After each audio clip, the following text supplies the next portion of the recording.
तो अमराज मैदा के लिए इसको जाना और पहचाना जाता है कदीम तरीन दौर से।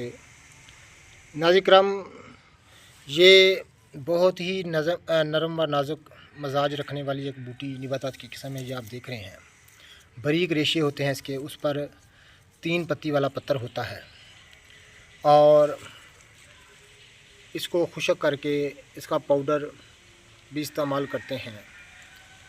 इसको कूट कर इसका पानी भी हासिल किया जाता है, जो कि अमराज मैदा के लिए और अमराज जिगर के लिए मानंद अक्सीर है। ये आप देख रहे हैं, छोटे छोटे इसमें बीज होते हैं, ये आप देख रहे हैं।